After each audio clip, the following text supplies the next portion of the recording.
हे guys, good evening. So आज एक छोटा सा मतलब हम थोड़ा कंपनी एनालिसिस से थोड़ा सा दूर जाते हैं और पोर्टफोलियो एलोकेशन के बारे में थोड़ा डिस्कस करते हैं। I have seen one thing in many people, मतलब मैं जब ट्विटर में किसी के साथ बात करता हूँ या लिंक्डइन में किसी के साथ बात करता हूँ, वो हमेशा मुझे एलोकेशन के बारे में बहुत लोग सवाल पूछते हैं। Then I ask them a counter question, how did you calculate the percentage allocation for each company in your portfolio. Problem क्या होता है when people make those percentages based on the cost price at which they bought the stock.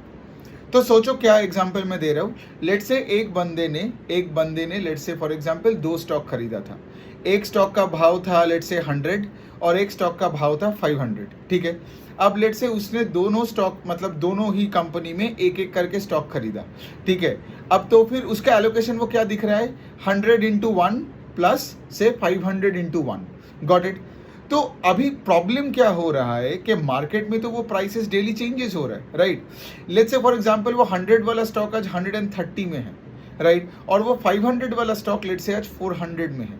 तो उस बंदे का आज जो portfolio का वैल्यू वो तो बदल गया है, करेक्ट, एंड एलोकेशन भी बदल गया है, करेक्ट, बिकॉज वो 100 बन गया आपका 130 और आपका वो 500 बन गया आपका 400। सो 400 प्लस 130 कितना बनता है, 530 बनता है। तो लेकिन वो बंदा बैठा है अपने कॉस्ट प्राइस के एलोकेशन में ही, which is a fix number, वो तो कभी चेंज ही नहीं होगा, राइट। तो फिर मेरा सवाल यही है, तो आप काहे का एलोकेशन कर रहे हो अगर आप किसी को कॉस्ट प्राइस में कर रहे हो, राइट। तो सबसे इंपॉर्टेंट पॉइंट है कि हमें कॉस्ट प्राइस देखनी ही नहीं है कोई स्टॉक का, क्योंकि आप जब एक स्टॉक को खरीद लेते हो वो कॉस्ट प्राइस इरेलीवेंट हो जाता है। बिकॉज सोचिए ना, सोचो 2017 में आपने येस बैंक लिया था 400 में, आज वो 15 रुपए में पड़ा है और अभी भी आपको पता है कि आपने 400 रुपए में 100 शेयर लिया था। लेकिन आज आप बेचने जाओगे तो आपको 400 रुपए कौन देने वाला है, कोई नहीं देगा। आपको देने वाला है वो कल सुबह 9:15 को जो भाव में खुलेगा, लेट से 17 रुपए, 15 रुपए, 16 रुपए, राइट। तो 16 इंटू लेट से आपके पास 100 शेयर था, तो 16 इंटू 100 आपको 1600 रुपए मिलेगा। लेकिन आप बैठे हो ये सोच के कि नहीं, मेरा एलोकेशन तो येस बैंक में वो है 400 इंटू 100, राइट। बट ऐसा नहीं है, आपका 40,000 रुपए लेट से आज 1600 रुपए में कन्वर्ट हो गया, ठीक है, आपका लॉसेस हो गया। लेकिन आज आप इसको देख रहे हो तो आपको करंट एलोकेशन बनाना है। तो इस तरीके से ये बहुत लोगों का एक मिस्टेक है कि वो कॉस्ट प्राइस में अपना एलोकेशन कैलकुलेट करते हैं। Makes no sense. ये वही बात हो गया ना कि लेट्स से आपके पापा ने 1980 में कोई ज़मीन खरीदा था, वो उनका कॉस्ट प्राइस है। लेकिन आज अगर कोई आपके पापा को मिलता है रास्ते में और पूछता है कि लाइक अंकल वो जो ज़मीन आपके पास जो 30-40 साल से आपके पास है, उसका आज का मतलब उसका भाव कितना है, तो आपके पापा क्या आज का भाव बोलेगा या फिर 1980 में कुछ 100-150 रुपए देके खरीदा था वो भाव बोलेगा? नहीं ना, वो तो सीना चौड़ के बोलेगा ये जमीन जो मैंने 30 रुपए में लिया था आज उसका वैल्यू बन गया लेट से 3 करोड़। चलो मैं मजाक कर रहा हूँ इस एग्जाम्पल को लेके, बट लोग ऐसे ही बात करते हैं। कल अगर आपके पापा को वो जमीन को बेचना है तो आप आज के मार्केट कल के मार्केट के प्राइस में बेचोगे ना, राइट, यानी कि आप उसको 2017 के प्राइस में बेचोगे। सो लोगों का क्या प्रॉब्लम है कि लोगों का एलोकेशन का सेंस कम है यहाँ पे। तो बेसिकली मैं यहाँ पे क्या बोलने का कोशिश कर रहा हूँ, that you will have to figure out the allocation जो हमेशा चेंज होता रहता है। आप बाई वीकली एक्सरसाइज कर लो या फिर आप मंथली एक बार एक एक्सरसाइज करो।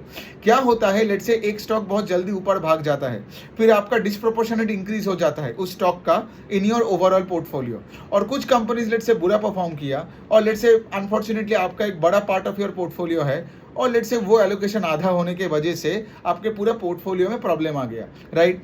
तो ये करंट प्राइस पे डिपेंड होता है कि आपका पोर्टफोलियो किस मूवमेंट पे जा रहा है। सो मेरा सोल्यूशन क्या है, मेरा सोल्यूशन ये है कि आप कॉस्ट प्राइस देखो ही मत, राइट, बिकॉज आप आज प्रॉफिट में हो या लॉस में हो, how does it matter to you.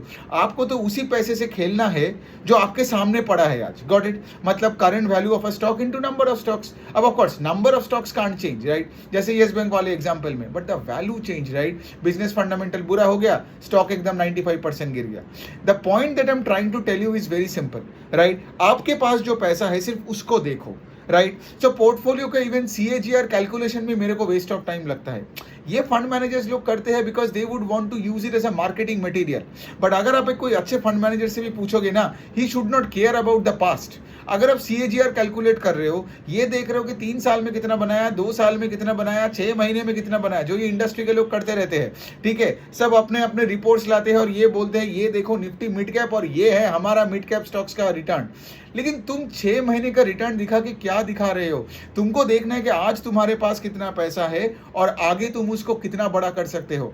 सो जैसे for example if you hold let's say 5 stocks in your portfolio, पहले तो हमें देखना है कि वैल्यू के अनुसार करंट वैल्यू ऑफ दो स्टॉक्स क्या है, आज का क्लोजिंग प्राइस, राइट, इनटू आज फ्राइडे है तो आज का closing price into number of stocks you own. इस तरह से आप देखो आपका वैल्यू ऑफ 5 स्टॉक्स क्या है, फिर आप उसको प्लस करो तो आपको मिलेगा total value of the portfolio. कोई भी कंपनी के एक वैल्यू लो divided by the portfolio value, then you get your percentage as of today, right. अब पॉइंट क्या है, खेल यही है ना कि आप 5 कंपनीज का आगे क्वार्टर्स का रिजल्ट आएगा, राइट, जो अच्छा रिजल्ट करेगा उसका स्टॉक ऊपर जाएगा, आप देखोगे उसका पोर्टफोलियो में उसका एलोकेशन बढ़ता रहेगा वैल्यू के अनुसार, राइट। दूसरी चीज आप देखोगे जो कंपनी आप होल्ड कर रहे हो और लेट्स से पोर्टफोलियो में मतलब और से फॉर एग्जांपल अनफॉर्चुनेटली उसका रिजल्ट बुरा हुआ, राइट, तो फिर क्या होगा, उसका पोर्टफोलियो में एलोकेशन अपने आप घटता रहेगा बिकॉज उसका स्टॉक गिरता रहेगा। What I'm actually trying to tell you here is कि लाइक आपको कंपनीज को पढ़ना है, मैनेजमेंट के आउटलुक को जज करना है, आगे का देखना है, और जब क्वार्टरली रिजल्ट आएगा तो आउटलुक के साथ एग्जीक्यूशन को मैच करके देखना है कि आपके डायरेक्शन के अनुसार चल रहा है कि नहीं। तब उस स्टॉक में आप ज्यादा पैसा डाल सकते हो या फिर एग्जिस्टिंग जो भी आपका पैसा है उस स्टॉक में उसमें आप उसको होल्ड कर सकते हो, राइट। लेकिन ये जो पूरे चीज में ना आपको सिर्फ आगे का देखना है। Stock market is a future oriented device, right. वो पास्ट का नहीं देखता है कि आपने कितने साल पहले पैसा बनाया या आपका 10 साल का रिकॉर्ड क्या है, बिकॉज मेरा पॉइंट है जो फ्यूचर देखना बंद कर देता है ना और पास्ट देखना चालू करता है, वही से उसका डाउनफॉल चालू होता है। Although I am not saying कि कोई अगर पास्ट का डेटा दिखाता है तो वो गलत है।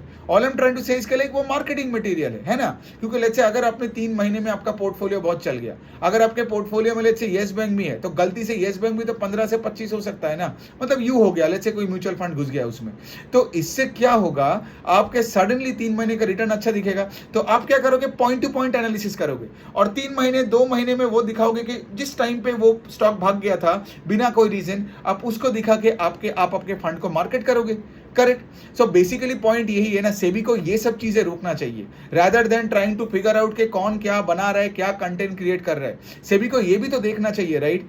सो मेरा कहना है कि लाइक मैं किसी को क्रिटिसाइज नहीं कर रहा हूं, मेरा पॉइंट यही है कि आपको देखना है कि आपका पोर्टफोलियो का जो साइज है, ठीक है, वो आपके आज के प्राइस पे क्या है, नॉट आपके हिस्टोरिकल प्राइस पे।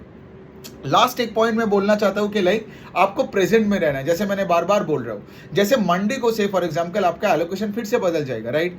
लेकिन ये भी हो सकता है मंडे में आपका जो 5 स्टॉक्स का बात किया उसमें लेट से एक स्टॉक में लेट से प्रॉब्लम आ जाता है, राइट। तो आपको सोचना पड़ेगा how to cut that holding, right, because you have to also minimize your losses. तो एक तरफ maximize profits and minimize losses का मेंटालिटी लेके आप चलिए। सो यही बनता है आज का छोटा सा वीडियो, जबकि कॉस्ट प्राइस को लेके आप कुछ नहीं करोगे, ना आप प्रॉफिट्स और लॉस कैलकुलेट करोगे बिकॉज आप पीछे देख रहे हो, और ना आप आपका पोर्टफोलियो एलोकेशन कॉस्ट प्राइस पे करोगे बिकॉज तब तो वो एक स्टैटिक डेटा बन गया, वो तो मतलब होता है ना, वो सीमेंट पे आप लगा दो बिकॉज आपका बाई प्राइस भी वही है, नंबर ऑफ स्टॉक्स भी वही है, आप उस पर ही कैलकुलेट किए जा रहे हो, तो मतलब क्या, राइट, जबकि दुनिया कॉन्स्टेंटली चेंजिंग है। सो ऑन दैट नोट आपको आगे समझ में आया कि लाइक ये जो पोर्टफोलियो का जो एलोकेशन होता है वो करंट वैल्यू पे कीजिए, not on the cost price, okay. तो आपको अगर इसको रिलेटेड और कोई सवाल हो तो मुझे हमेशा आप तो ऑफकोर्स DM कर सकते हो या फिर आप मुझे कमेंट सेक्शन में लिख सकते हो। Thank you so much for listening.